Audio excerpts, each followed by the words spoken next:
Mathieu à la charge de recommencer cet après-midi et pour la troisième fois, puisque je crois que maintenant ça devient une habitude d'être sur ma transphonum. Et c'est une habitude parce qu'on a aussi le soutien toujours renouvelé de la région Nouvelle-Aquitaine sur cet événement. Donc on vous remercie. Je vous laisse intervenir. Merci. Merci Antoine. Je vais commencer, puisqu'Antoine a évoqué un changement de programme, par excuser l'absence d'Alain Rousset, qui devait venir cet après-midi, mais malheureusement des difficultés d'agenda ne lui permettront pas de passer. Et sincèrement, je pense qu'il aurait vraiment aimé être là devant vous, et je vais essayer d'apporter la teneur de ce qu'il aurait aimé vous dire. Alors, Antoine m'a dit qu'il n'avait pas eu la possibilité d'indiquer mon nom. Je ne lui en tiens pas rigueur, mais pour ceux qui ne me connaissent pas, donc je suis Mathieu Azoir, je suis conseiller régional en charge du numérique. Et évidemment, les enjeux de la transformation numérique sont au quotidien de mon engagement et de mon action. Alors, je voudrais commencer évidemment par vous remercier toutes et tous d'être présents. Je remercie évidemment l'agence ADI Nouvelle-Aquitaine, toutes les équipes de Landry Baran que je vois. Il est là, Landry, que je salue. Je vois aussi Jean-Georges Micol, qui sont prédécesseurs. Et évidemment, Antoine, qui œuvre pour que ces journées, puisque c'est la 4e édition, soient des vraies réussites. Et il me semble que justement ces journées, ces forums Matransphonum, ont vraiment trouvé leur place dans le paysage. Quand je dis dans le paysage, c'est les différentes actions, qu'elles soient très concrètes par des dispositifs, mais aussi des événementiels. Elles ont vraiment trouvé leur place, et puis je pense que le nombre de participants encore aujourd'hui en est un témoignage. Et le simple fait que faire témoigner des entreprises qui ont déjà engagé une transformation numérique et qui souvent est une possibilité d'inspiration pour d'autres, est une vraie réussite. Et s'il y avait juste une seule raison pour laquelle je devais être là aujourd'hui, je pense que c'est celle-là. Alors, on pourrait se dire pourquoi une telle journée et pourquoi 2 telles journées, pourquoi une 4e édition. Et je pense que le constat, on le pose de façon collective. Vous avez dû déjà en parler ce matin et vraisemblablement encore tout à l'heure. C'est le retard de nos PME en Nouvelle-Aquitaine et je dirais plus largement en France dans l'utilisation des outils numériques pour être plus performants et plus compétitifs. Alors, du coup, si par ces journées telles que Matransphonum, grâce au témoignage des uns et des autres, grâce à la qualité des différents ateliers, j'ai pu voir ce qui était organisé ce matin et ce qui va l'être cet après-midi, il me semble que nous devons continuer encore. Je crois que j'avais utilisé ce mot l'an dernier, d'ambassadeurs. Et plus nous aurons d'ambassadeurs et plus les enjeux de la transformation numérique percoleront dans l'ensemble des acteurs et des stratégies d'entreprise. Et puis, l'objectif de telle journée, c'est également la mise en avant d'un certain nombre de dispositifs d'accompagnement. Et si vous me le permettez, je vais juste vous donner quels sont les grands axes de la stratégie régionale en la matière, parce que la région Nouvelle-Aquitaine a posé la transformation numérique comme un enjeu majeur, et en particulier dans un document cadre, une orientation générale qui est le schéma régional de développement économique. Alors, notre stratégie, il y a plusieurs étages dans la fusée. La première est de faire en sorte que la coordination d'un certain nombre d'acteurs, qu'il s'agisse des services de la région Nouvelle-Aquitaine, qu'il s'agisse des services de l'agence, mais également des chambres consulaires, des branches professionnelles, puissent bien fonctionner ensemble. Il me semble que c'est le cercle de la transphonum que vous animez, Antoine, et qui est un premier niveau d'échange, de diagnostic, et puis qui répond à... j'ai souvent aussi l'habitude de dire qu'ensemble, on fait souvent mieux et plus. Et donc ce premier étage me semble important et il conditionne aussi la suite. Et la suite, c'est d'avoir un accompagnement plus poussé, plus précise, par des dispositifs régionaux, par des compétences au sein de l'agence.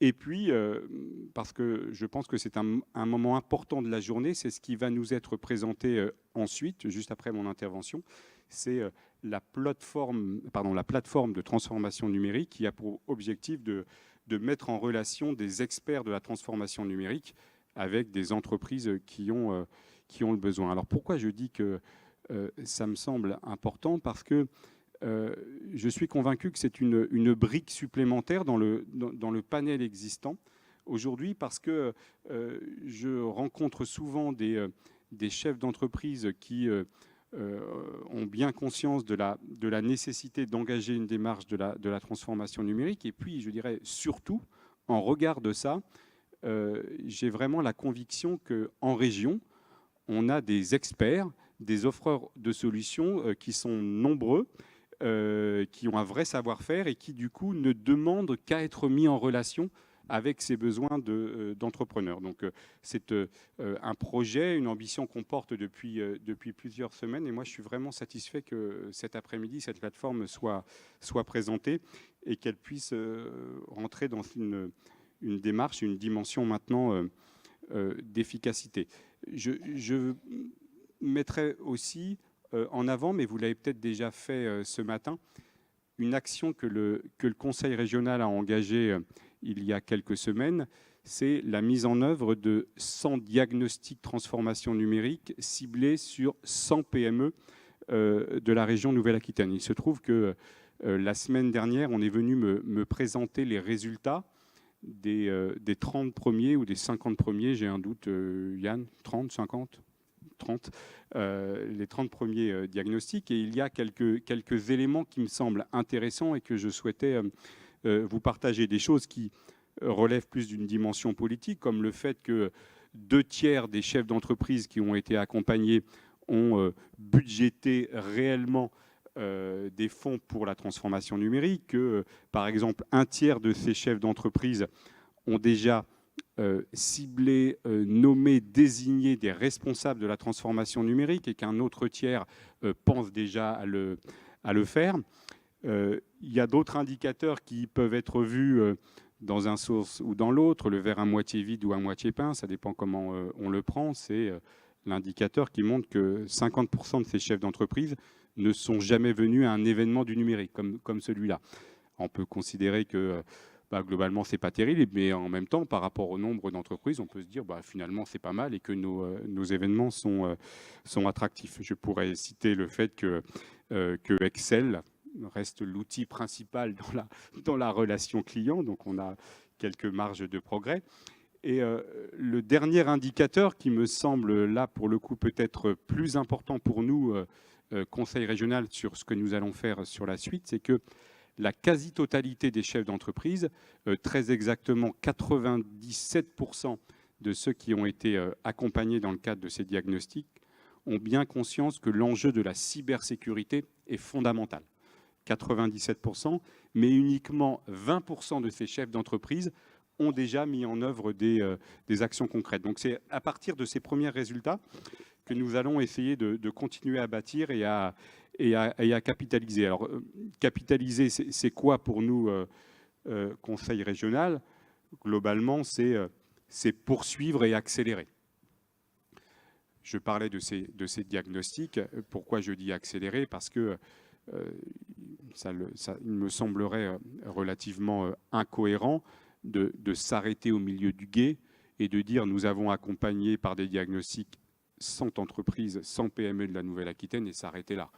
Notre objectif, c'est plutôt de continuer à mettre des euros dans la boîte à musique pour que cette musique continue à perdurer et que nous puissions en accompagner. Mais en sortie de ces diagnostics, ce qu'il faut, c'est que nous ayons les outils derrière pour accompagner. Le chèque transformation numérique que vous connaissez, je pense, pour la plupart d'entre vous, est un vrai outil qui est une réponse à ces besoins et en tout cas aux résultats de ces diagnostics. Donc notre objectif, c'est de conforter ce dispositif de chèque transformation numérique et évidemment de le faire monter en puissance. Mais je dirais, en regard de ces dispositifs un peu existants, un peu larges, je pense qu'il nous faut aussi spécifier des choses. Quand je dis spécifier, c'est par exemple répondre à des enjeux très précis. J'ai évoqué tout à l'heure l'enjeu de la cybersécurité. Nous allons lancer dans l'année 2019 un plan spécifique sur la cybersécurité.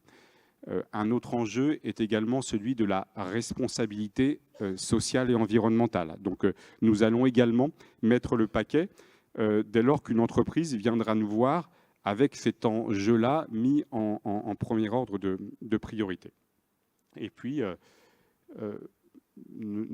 pour pas complètement fermer totalement le cercle ou la boucle, mais c'est aussi avoir peut-être des démarches qui soient un petit peu plus verticalisées et qui s'adressent à des filières très particulières, des filières stratégiques de la région Nouvelle-Aquitaine, ou alors, et c'est quelque chose que j'essaye aussi de porter avec mes collègues au sein du Conseil régional, à destination d'acteurs dont on a le sentiment qu'ils sont éloignés des enjeux de la transformation numérique. Et je vais l'illustrer simplement par ce qui va se passer ce soir à 18h. C'est l'afterwork autour de l'AMI Eventech, qui globalement est une réponse à des besoins des acteurs culturels, singulièrement ceux qui sont porteurs d'événements, de manifestations culturelles, de festivals, et comment dans l'utilisation nouveau d'outils numériques, on a une nouvelle réponse à ces festivals. On a d'autres travaux en cours sur d'autres politiques publiques. Alors je pense que j'ai déjà parlé assez longuement. Simplement pour nous, je pense que vous le mesurez ou vous l'avez vu depuis 2 ou 3 ans. Il est vrai que la région Nouvelle-Aquitaine, sous l'impulsion d'Alain Rousset, a décidé d'accompagner de façon importante tout le monde du numérique. Mais ce qui nous importe et ce qui m'importe aujourd'hui, c'est à la fois d'accompagner ce cheminement, mais en même temps d'être vigilant à des choses qui sont, en tant que collectivité publique, fondamentales.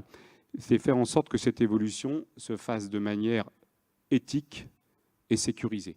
Il n'y aurait rien de pire que d'accompagner la transformation numérique des entreprises sans mettre un certain nombre de garde-fous ou sans faire en sorte qu'on évite un pillage de leur savoir-faire. De la même façon, il n'y aurait rien de pire que de favoriser l'accès à des données, qu'elles soient personnelles ou autres, sans anticiper des éventuelles utilisations malveillantes. Je pense en particulier au domaine de la santé et de la e-santé. Et j'en terminerai par là. La question du bien-être des salariés, elle doit être aussi le reflet de la transformation numérique des entreprises. Donc vous l'aurez compris, notre action vise à créer un climat de confiance numérique qui permette à tout le monde de trouver son compte. Je vous remercie de votre attention et je vous souhaite une bonne après-midi. À bientôt.